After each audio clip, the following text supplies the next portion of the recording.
গুগলের ইউআরএল এ গিয়ে আপনি যদি লিখেন অ্যাডস ম্যানেজার facebook.com, তাহলে এখান থেকে আপনি সরাসরি আসতে পারবেন। ফেসবুকে ঢুকলাম, ঢোকার পর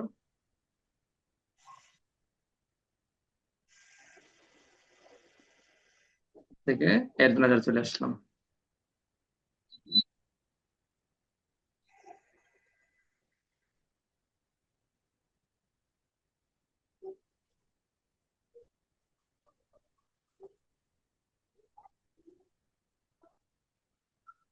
অ্যাড ম্যানেজারে আসার পর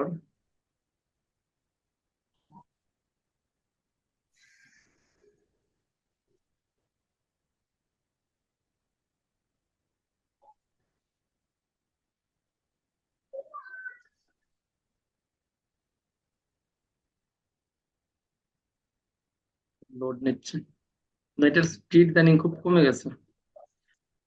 ঠিক আছে। হ্যাঁ, সময় নেয় অনেক। হ্যাঁ,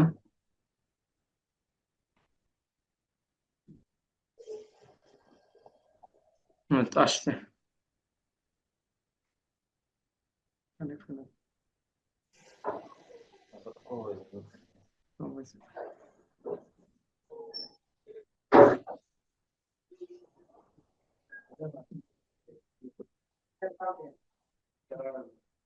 আচ্ছা, দেখছেন? দেখতে পাচ্ছেন নেট অ্যাকাউন্ট আমারটা, ওই যে পেমেন্ট ডেলিভারির কথা হ্যাঁ, বলতেছে, হ্যাঁ, রেড করে আসছে। এখানে আসার পর আমরা এখানে ক্রিয়েটে আসলাম। ক্রিয়েটে আসার পর ক্রিয়েট থেকে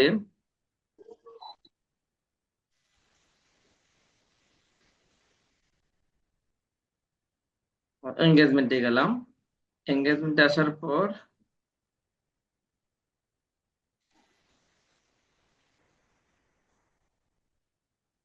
কন্টিনিউ করলাম, ম্যানুয়ালে গেলাম।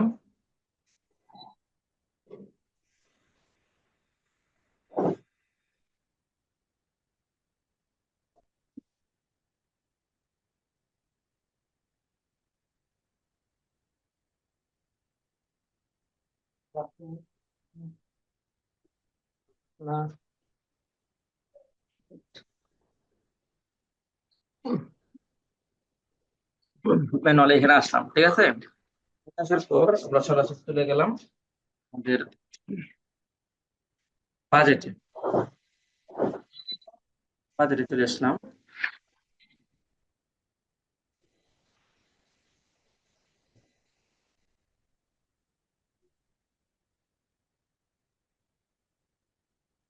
না পারলে বদলে অর্ডার দিও, হয় না?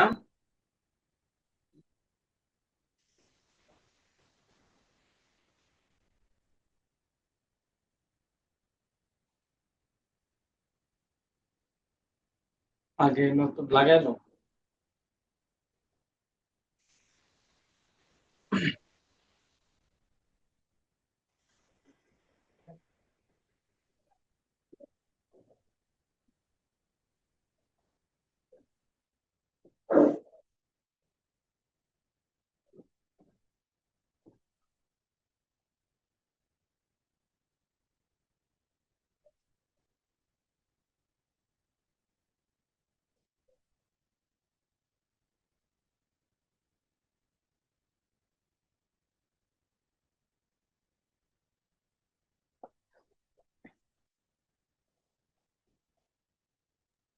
আমার স্ক্রিন দেখা যাচ্ছে?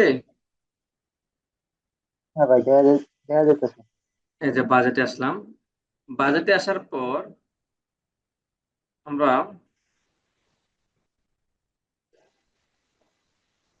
দেখেন যে বাজেট, এখানে আসলাম, দেখেন এই যে স্টার্ট ডেট। স্টার্ট ডেট দেওয়ার পর মনে করেন যে আমি আজকে আজকে থেকে এটা স্টার্ট করব, ঠিক আছে। তখন আমি এই যে সেট এন্ড এন্ড ডেট, আমি এটা শেষ করব। শেষ করব কখন? এটা আমি মনে করেন যে আজকে থেকে আমি 12 তারিখে শেষ করবো এটা। 12, এই যে 12 তারিখে এখানে ডিসপ্লে শেষ হয়ে যাবে। আচ্ছা, okay। তাহলে আমরা এই যে এখানে আসলাম, বাজারটা দিয়ে হলাম, বাজারটা এই যে বাজারটা এখানে আমরা পাবো। বাজারটা পাচ্ছি না।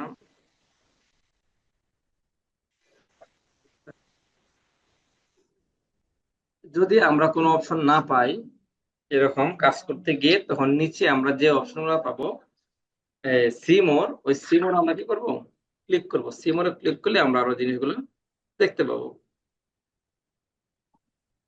হ্যাঁ, দর্শক,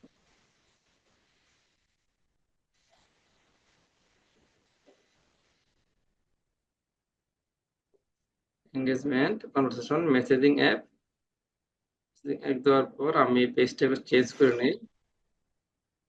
আমি আমাদের এটা দিলাম,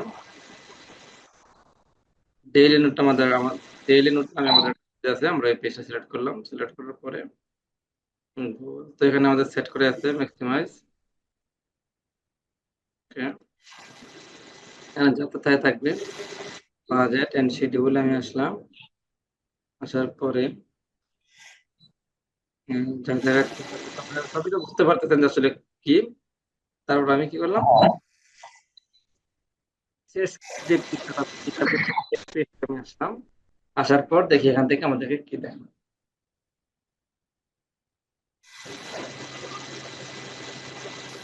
একটু অপেক্ষা করে দেখি।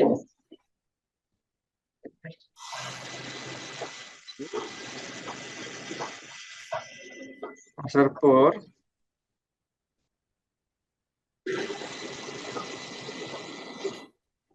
যেটা বলতে চাইছিলাম সেটা হচ্ছে যে আপনি যদি ডেইলি বাজেট দেন অথবা লাইফ টাইম বাজেট দেন, আপনি যে বাজেটই দেন না কেন এখানে কিন্তু আপনার এই প্রত্যেকটা এড এর এন্ড ডেট শো করবে। মানে আপনার এডটা কখন এন্ড হবে, কখন শেষ হবে, এরকম একটা সিস্টেম আপনার সামনে, এরকম একটা, ঠিক এরকম একটা ইন্টারফেস আপনার সামনে শো করবে। ঠিক আছে, ডেট আর হচ্ছে হ্যাঁ, end। মানে আপনি যদি ডেইলি বাজেট দিতে চান 5 দিন সেট করতে চাইলে, তাহলে প্রতিদিনই আপনি যে বাজেটটা দিবেন, ডেইলি বাজেট 200 হোক বা 300 হোক, প্রতিদিন যে বাজেটটা দিবেন প্রতিদিন সম পরিমাণ বাজেট ওরা নিয়ে যাবে। প্রত্যেক দিন বাজেট এটা কষ্ট হবে। আর কত তারিখ পর্যন্ত কষ্ট হবে, যত তারিখ পর্যন্ত আপনি মানে সেট করবেন। যদি আপনি এন্ড সেট না দেন, তাহলে যতদিন পর্যন্ত আপনি এটা অফ করবেন না, ততদিন পর্যন্ত আপনার এটা চলতেই থাকবে। যদি অ্যাকাউন্টে টাকা থাকে তাহলে চলতেই থাকবে, চলতেই থাকবে। এজন্য আপনি লাইফ টাইম বাজেট দেন আর ডেইলি বাজেট দেন, যাই দেন না কেন, আপনি সেট এন এন্ড ডেট এটা ক্লিক করে দিলে, আমি যদি এখান দিয়ে দেই 12 তারিখ বা আর 10 তারিখ পর্যন্ত, তাহলে হচ্ছে প্রতিদিন আমি যদি 200 টাকা দিই, তাহলে প্রতিদিন 10 তারিখ পর্যন্ত প্রতিদিন ওরা আমার কাছ থেকে 200 টাকা করে বা $2 করে কেটে নেবে। কথাটা কি বুঝতে পারছেন?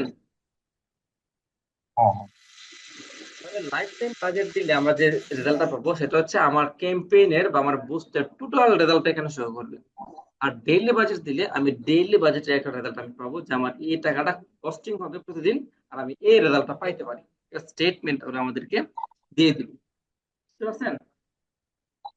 তাহলে যদি আমরা আমরা স্পেসিফিকলি যে আসলে আমার একটা টেস্টের জন্য বা আমি একটা এক্সাম্পলের জন্য আমি সেট করব যে আসলে কোনটা করলে আমার এর জন্য ভালো হবে, ওইটা চিন্তা ভাবনা করে আমি কি করব, ওই প্রথমে ডেইলি বাজেট দিব, আর 2 দিন বা 1 দিনের জন্য আমি কি করব, ক্যাম্পেইনটা রান করব। রান করার পর আমি দেখবো যে আসলে আমার ক্যাম্পেইনের ফলাফলটা কি ভালো আসতেছে নাকি খারাপ আসতেছে। যদি ভালো মনে করি তাহলে ভালো আসবে, যদি খারাপ মনে করি তাহলে খারাপ আসবে। ওদেরকে বুঝতে পারছেন?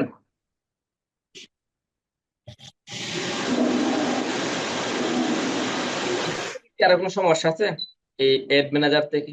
না, এড ম্যানেজার কি আপনার না, আছে? না। এড ম্যানেজার ক্রিয়েট করছেন, আছে?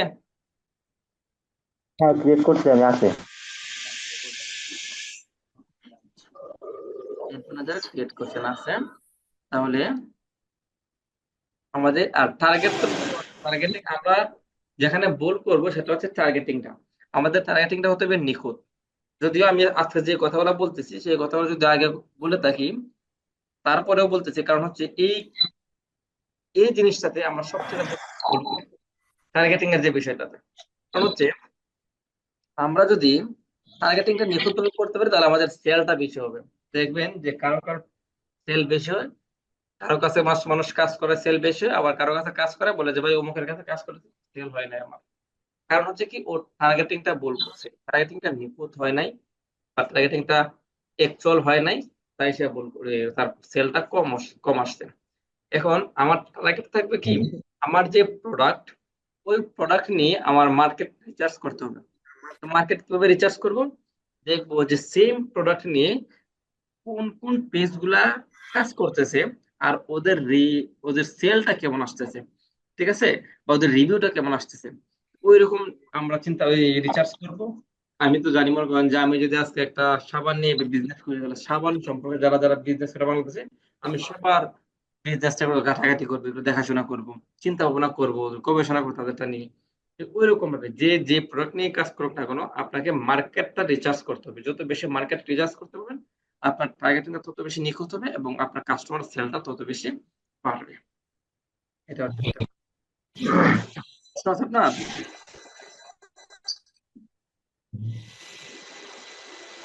তো প্রশ্ন? না, ওকে। টার্গেটটা শুধু নিখুঁত ভাবে করতে হবে। জি। টার্গেটটা নিখুঁত ভাবে করতে হবে, এটা হলো মেন। টার্গেটটা কি নিখুঁতভাবে করতে পারবেন না? হ্যাঁ, পারবো। ওকে, ধন্যবাদ। এটা পারলেই আপনার এনাফ। তাহলে আমাদের যদি এটা আমাদের ক্লিয়ার হয়, তাহলে আমরা এই যে ক্লাসটা পরের আলোচনা করবো সেটা হচ্ছে, আমরা এখন আমাদের ফেসবুকের কাজটা কিন্তু শেষ। ফেসবুকের যে কাজটা আছে, ফেসবুকের কাজটা হ্যাঁ, আমাদের শেষ। আমরা এখন ফেসবুক সম্পর্কে সব কাজ পারবো। পারবো? হ্যাঁ, পারবো ইনশাল্লাহ। আমরা কি ফেসবুকে এই বিন সার্টিফিকেট বানাইছেন, টিন সার্টিফিকেট? না, ওইটা বানাইতে পারি নাই। কারণ কি?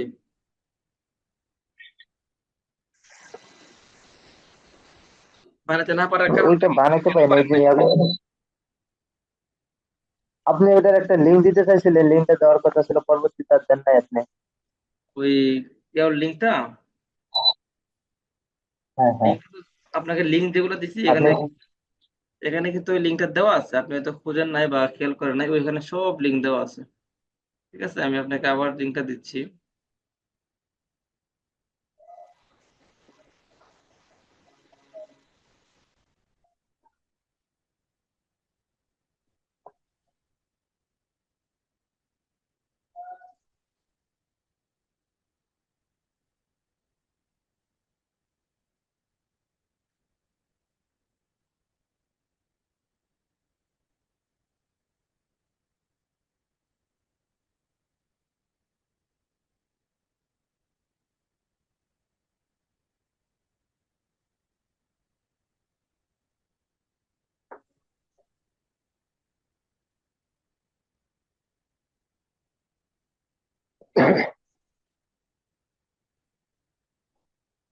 দেখেন, এখন একটা লিঙ্ক দিচ্ছি আপনাকে।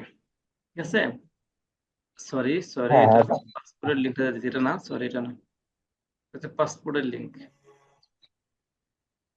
এখানে সব লিঙ্কই আছে, আপনি যদি খুঁজে দেখবেন, সব লিঙ্ক এখানে দেওয়া আছে। ঠিক আছে, ঠিক আছে, সমস্যা আমি ইয়া করবো না, বাইর করবো না। এটা তো পেজ সার্টিফিকেট দিয়ে দেওয়া আছে। আপনি পেজ শুধু সার্টিফিকেট। আপনি গুগলে গিয়ে শুধু টিন লিখলেও চলে আসবে এটা। ঠিক আছে, গুগলে যাবেন, গুগল স্ক্রিন দেখা যাচ্ছে তো নাকি? হ্যাঁ, স্ক্রিন দেওয়া যায়। গুগলে যাবেন, গিয়ে লিখবেন tin.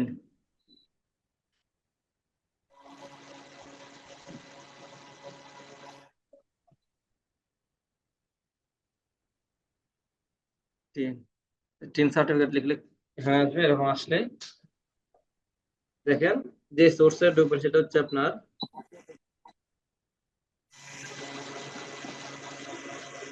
National board of revenue. এখানে ঢুকতে পারবেন, অথবা আপনি যদি চান তাহলে এখান থেকে ঢুকতে পারবেন source dot income tax dot gov dot BD. এখানে ঢুকবেন, ঠিক আছে, রাখবেন। এই যে এখানে ঢুকলে আপনার সামনে এরকম একটা ইন্টারফেস চলে আসবে। চলে আসার পর আপনি এখান থেকে কি করবেন, রেজিস্ট্রেশন করবেন। তাহলে এটা ঢুকবেন। এখানে কি আসবে, আপনি এখানে আপনার এনআইডি কার্ডের নাম্বার দিবেন। ঠিক আছে, তারপর হচ্ছে এখানে একটা পাসওয়ার্ড দিবেন। পাসওয়ার্ড দিবেন, এখানে আবার একটা পাসওয়ার্ড দিবেন। হচ্ছে আপনার এখানে একটা সিকিউরিটি কোয়েশ্চেন আছে, অনেকগুলো প্রশ্ন আছে, এখান থেকে দেখেন একটা প্রশ্ন সিলেক্ট করে এখানে অ্যান্সারটা দিবেন। দেওয়ার এখানে country Bangladesh by default save করে থাকবে, মোবাইল নাম্বার দিবেন, ঠিক আছে, মেইল হ্যাঁ, অ্যাড্রেস দিবেন, আই এম নট রোবট দিবেন, দিয়ে রেজিস্ট্রেশন করলে রেজিস্ট্রেশন হয়ে যাবে, ঠিক আছে। বিভিন্ন তারপর সিস্টেম তবে আমার যে ওই যে ওই যে ভালো দেখবেন। আবার এমন ইয়েও করেন না যে এখানে কিন্তু আপনার অনেক সময় আছে কি, টিন সার্টিফিকেট করতে গেলে অনেক সময় এই অপশন যদি ভুল সিলেক্ট করে থাকেন তাহলে আপনার আবার ট্যাক্স দিতে হবে প্রতি বছর, ঠিক আছে। ও, তো না, এই জন্য আপনি আমার হলো এনআইডি নিখুঁতভাবে করার চেষ্টা করুন। আর যদি করতে না পারেন তাহলে আপনি আমাদের সঙ্গে যোগাযোগ করবেন। আমাদের একজন ইয়াও আছে, ও এই কাজ এইগুলো নিয়ে কাজ করে, বিভিন্ন ধরনের মানুষের টিন সার্টিফিকেট বা কারো পাসপোর্টের জন্য আবেদন বা বিভিন্ন কাজগুলো সে করে দেয়। যে একটু যদিও কিছু চার্জ দিয়ে থাকে তবুও তারগুলা এই যদি কেউ না পারে তাহলে তো আমি বলবো যে ওরা দিয়ে করাবেন, কোনো সমস্যা নেই। তাহলে আশা করি আপনি এই জিনিসগুলো বুঝতে পারছেন। তাহলে হ্যাঁ, হ্যাঁ, আমাদের পরের যে ক্লাসটা হবে সেটা হবে যে গুগল নিয়ে। গুগল, গুগলটা কি, মনে করেন যে আমরা তো এখন যে এটা গুগলে আসলাম, এখন গুগলে আসলাম, গুগল লিখলাম, আমি যে গুগলে ঢুকলাম,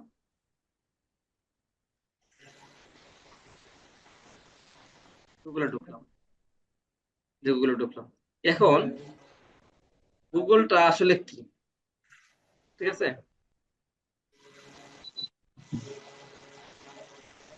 এখন আপনার গুগল, মানুষ কিন্তু গুগলে কেন আসে, মানুষ গুগলে আসে কেন জানেন? মানে যে কোনো জিনিস আর কি খোঁজার জন্য। মানুষ শুধু খোঁজার জন্য আসে? মানুষ গুগলে আসে দুইটা কারণে। একটা হচ্ছে জানার জন্য, আর একটা হচ্ছে কেনার জন্য। মানুষ এই দুই কারণে মোবাইলে গুগলে আসে। একটা হচ্ছে কেনার কোনো কিছু জন্য। জানার জন্য, আর একটা হচ্ছে কোনো কিছু কেনার জন্য, ঠিক আছে। এখন আমি মনে করেন যে আমি কিছু একটা কিনবো, মনে করেন যে আমি কিনবো ক্লথ, ক্লথ স্টোর, ঠিক আছে। ক্লথ স্টোরে যে অনেক ক্লথ আছে, আমি এখন এটা লিখলাম আলিবাবা। আলিবাবা তো চিনেন? আলিবাবা, আলিবাবাকে হ্যাঁ, চিনেন? আলিবাবা। আলিবাবা লিখে চার্জ করলাম গুগলে। আলিবাবা লিখে চার্জ করার পর দেখবেন অনেকগুলো আলিবাবা চলে আসছে সামনে। এখন গুগলে কিভাবে আপনার এই বুস্ট করা নাকি এটা অর্গানিক ভাবে চার্জ দেওয়া, এটা কিভাবে বুঝবো? দেখেন এখানে দেওয়া আছে কি, এই দেখেন আলিবাবা দেওয়া আছে কি, এখানে দেখা যাচ্ছে, এই যে কি লেখা আছে, স্পন্সর। স্পন্সর লেখা আছে, আছে হ্যাঁ, হ্যাঁ, হ্যাঁ, sponsor। আমরা জানি যদি স্পন্সর। কেউ পেইড করে এটা প্রমোশন করে বা পেইড করে এটা প্রচার করে, তখন এটার নাম থাকে কি, এর উপরে কি লেখা থাকে, স্পন্সর।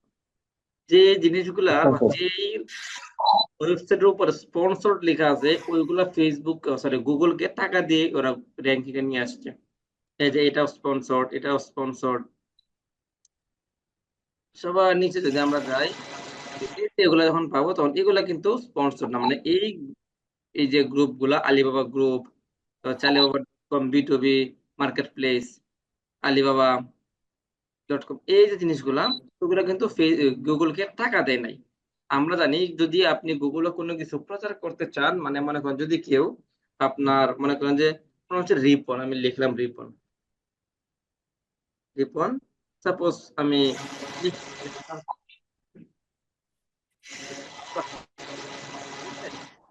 আমি এখন লিখলাম রিপন গ্রুপ বা রিপন ক্লথ,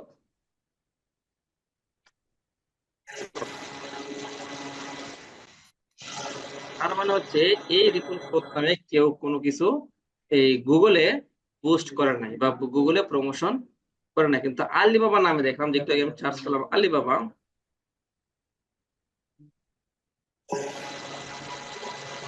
আলিবাবা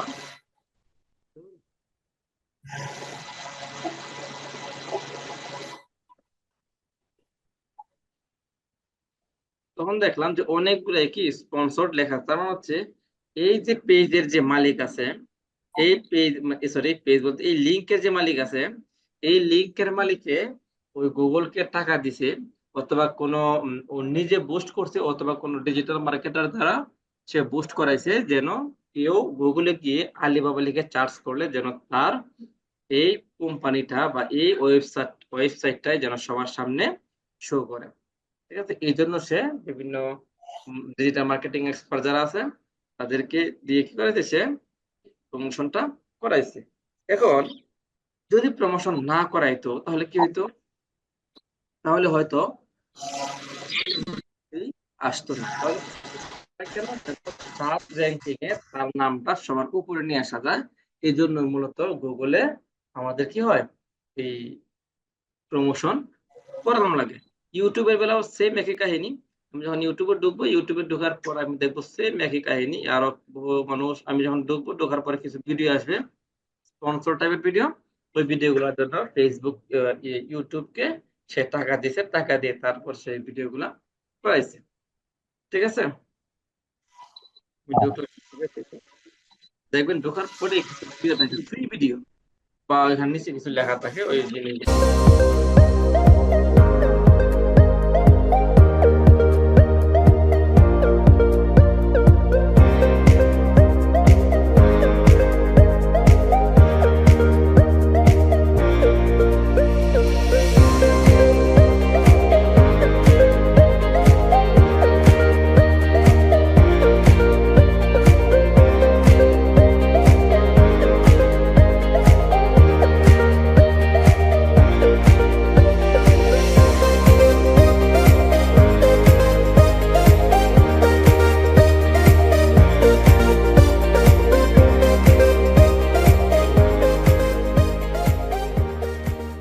যে কাজটা গুগল এবং ইউটিউব একই কাজ।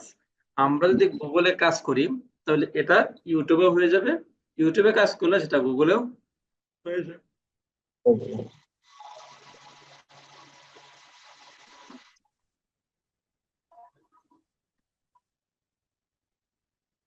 এটা হচ্ছে গুগল।